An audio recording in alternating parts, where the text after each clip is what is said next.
Hello bachcho, let's see this question. The question says that A part, define gravitational potential at a point in the gravitational field, obtain a relation for it. Part B, find the potential energy of a system of 4 particles, each of mass m, placed at the vertices of a square of side. I think there should be some value, like let's say of a square of side L. Also obtain the potential at the center of the square. Potential at the center of square. Okay. So first of all we have to define the gravitational potential at a point in the gravitational field and a relation for it. तो यहाँ जो की concept use करने वाले हैं वो use करने वाले हैं हम इसका थ्योरेटिकल पार्ट। और थ्योरेटिकल में क्या होता है, की कॉन्सेप्ट। की कॉन्सेप्ट हम देखेंगे व्हाट इज ग्रेविटेशनल पोटेंशियल। तो डिफाइन करते हैं इसको, ग्रेविटेशनल पोटेंशियल को। Late me write this here, gravitational potential.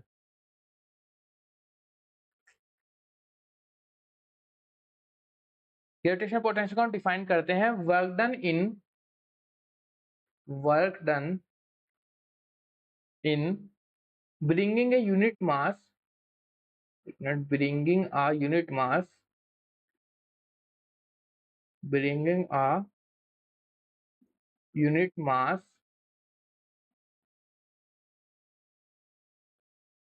at that point from infinity.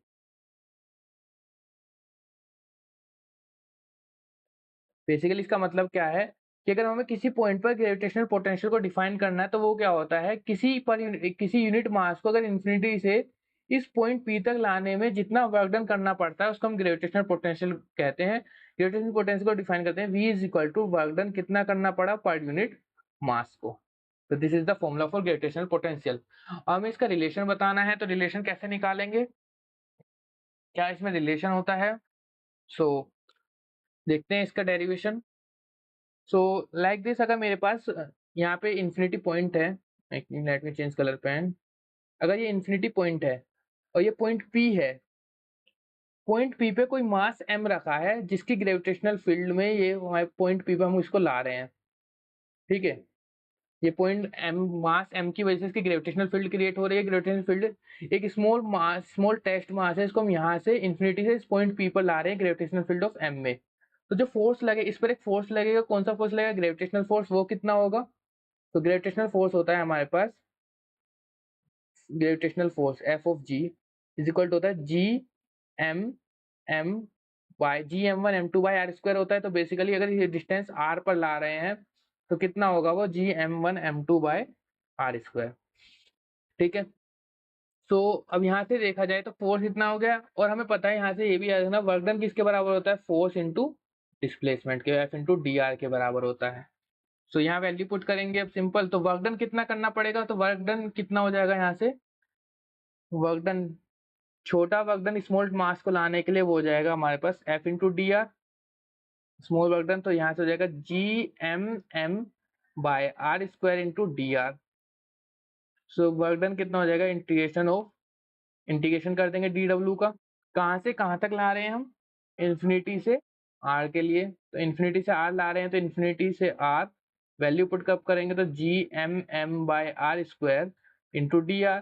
Gmm हमारे पास कांस्टेंट है तो ये बाहर आ जाएगा इंटीग्रेशन से, तो हो जाएगा Gmm इन्फिनिटी टू r, और ये हो जाएगा 1/r² dr। 1/r² का इंटीग्रेशन क्या होगा, माइनस ऑफ 1/r। तो W is equal to Gmm minus of 1/r, limit कहाँ से कहाँ तक, इन्फिनिटी टू r।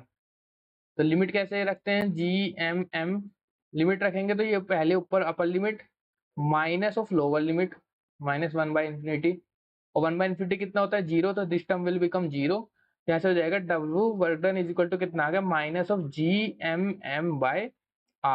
हमें पता है ग्रेविटेशनल पोटेंशियल कितना होता था, V इज इक्वल टू होता है W/m। तो यहाँ से V इज इक्वल टू हो जाएगा minus of Gmm/r into m से m कैंसिल। तो यहाँ से जो रिलेशन आ गया पोटेंशियल और इसमें, तो हो जाएगा Gm/r माइनस ऑफ Gm/r। अगर हमारे पास कोई ग्रेविटेशनल फील्ड मास m की वजह से क्रिएट हो रही है तो उस पर पोटेंशियल कितना होगा, ग्रेविटेशन में minus Gm/r r. So this is the answer for option question number A. और बी पार्ट क्या था उसका, बी पार्ट देखते हैं। बी पार्ट में बोला है कि find the potential energy of A system of 4 particle each of mass m placed at vertices of square of side l, also obtain the potential at center of the square. So find the potential energy बतानी है हमारे पास। तो potential energy का formula क्या होता है वो देख लेते हैं। पोटेंशियल एनर्जी का फॉर्मूला होता है किसी मास m से दो पोटेंशियल एनर्जी दो मासेस के बीच में कर दिया जाता है। अगर मेरे पास m1 मास है, दूसरा मास m2 है, तो उनके बीच में जो पोटेंशियल एनर्जी होती है वो फॉर्मूला होता है minus of G small m1 m2 by इन दोनों के बीच का डिस्टेंस। तो इन दोनों के बीच का डिस्टेंस कितना है, वो है r के बराबर। ठीक है, तो यहाँ पे हम यही यूज करने वाले हैं। तो अब देखते हैं, क्वेश्चन में बोला कि एक स्क्वायर के कॉर्नर पर 4 मासेस रखे हुए हैं।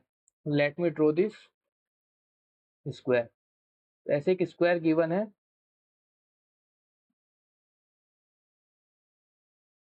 कॉर्नर पर मासेस रखे हुए हैं, एक एम ये, दूसरा एम, तीसरा एम, और स्क्वायर है तो साइड्स की लेंथ कितनी होगी, सेम होगी, एल एल एल एल। तो यहाँ पे पोटेंशियल एनर्जी किस किस के बराबर निकालेंगे, तो एक इस वाले सिस्टम के अकॉर्डिंग एम इन दोनों के बीच में पोटेंशियल एनर्जी, इन दोनों के बीच में, इन दोनों के बीच में और इन दोनों के बीच में। तो 4 तो हमारे पास ये वर्टिसेस वाले होंगे और 2 कौन से होंगे, डायगोनल वाले भी होंगे, ये वाले। तो 2 ऐसे बनेंगे, फिर उनको ऐड कर देंगे क्योंकि ये हमारे पास क्या है, स्केलर क्वांटिटी है। तो इसमें सिंपल क्या कर देंगे, ये वाले डिस्टेंस कितना होगा इन दोनों के बीच का, अगर ये एल है तो ये हो जाता है हमारे पास L√2, और सिमिलरली ये भी कितना हो जाएगा, L√2। तो देखते हैं पहले potential energy for this. So 1 2 3 4 5 and 6, हमारे यहाँ पे 6 सिस्टम बन रहे हैं। तो क्या हो जाएगा 6 सिस्टम्स में, तो U1 कितना होगा, G minus of G M1 M2 यानी कि M स्क्वायर, और दोनों के बीच का डिस्टेंस L। ठीक है, तो ये कितने के लिए होगा, 4 सिस्टम्स के लिए होगा, तो मल्टीप्लाई कर देंगे 4 टाइम्स, उसी का भी देख लेंगे वो। और डायगोनल के लिए कितना होगा, U वो कितना है 5 इज इक्वल टू U6 होगा, जो कि वो कितना होगा minus of G M square by L√2। ठीक है, अब हमें क्या निकालना है, इन पूरे सिस्टम की नेट पोटेंशियल एनर्जी। पूरे सिस्टम की नेट पोटेंशियल एनर्जी जो होगी ग्रेविटेशनल पोटेंशियल एनर्जी, वो हो जाएगा यहाँ पर के net gravitational energy, net gravitational potential energy, gravitational potential energy वो क्या हो जाएगी 4 टाइम्स ऑफ U1, क्योंकि वो 4 बार था 4 सिस्टम, प्लस और क्या था हमारे पास 2 टाइम्स ऑफ डायगोनल, यानी कि वो कितना था U5। तो 4 टाइम्स ऑफ ये कितना था minus of G M square by L, और plus 2 times of this minus G M square by L√2। तो यहाँ से क्या कॉमन है, यहाँ से कॉमन दिख रहा है मेरे को, यहाँ से तो 4 कॉमन निकल जाएगा, और sorry 2, let me write this again. Okay, यहाँ से कॉमन निकलेगा हमारे पास minus of 2, okay minus of 2 common निकल जाएगा, और G कॉमन निकल जाएगा, M स्क्वायर कॉमन निकल जाएगा, और L कॉमन निकल जाएगा। तो अंदर क्या बचेगा, 2 यहाँ से बचेगा, बाकी सब कॉमन निकल गया, प्लस हो जाएगा, माइनस कॉमन निकला है तो 1 बाय L कॉमन निकल गया √2। तो this is the net gravitational potential energy. इसमें एक और चीज पूछी थी, दूसरी चीज क्या पूछा है इसमें, दूसरा चीज भी देख लेते हैं उसमें और क्या पूछा है इस क्वेश्चन में ही। इस क्वेश्चन में पूछा है also obtain the potential at centre of square.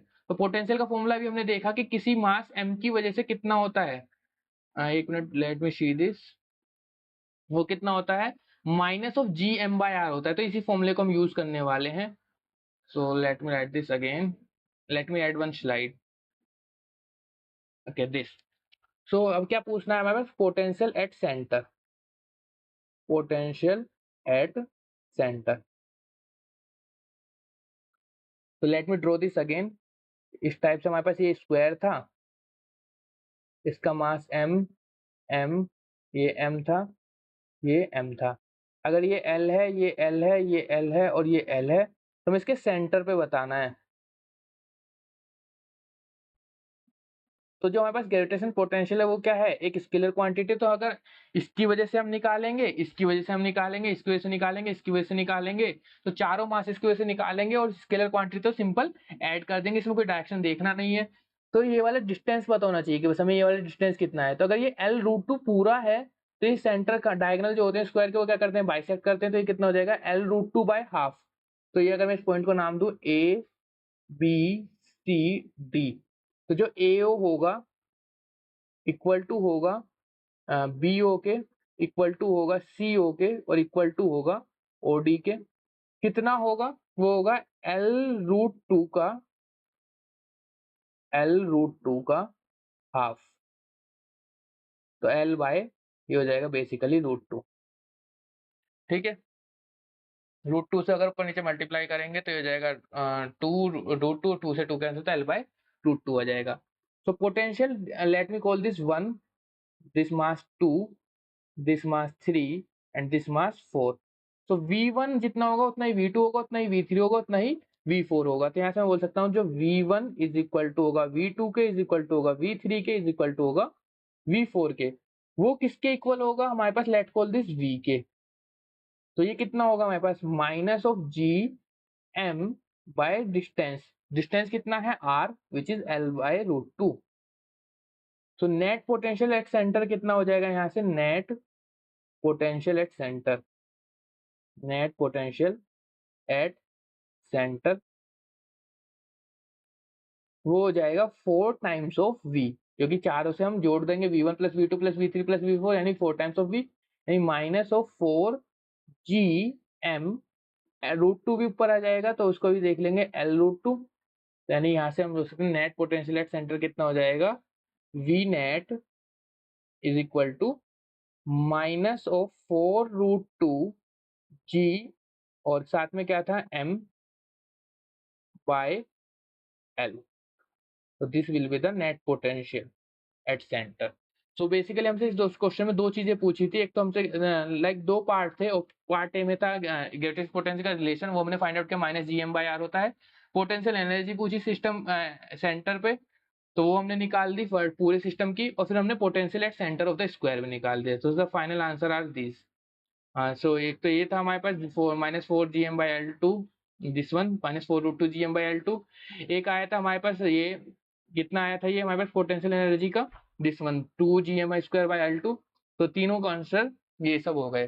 So hope you understood well, best of luck.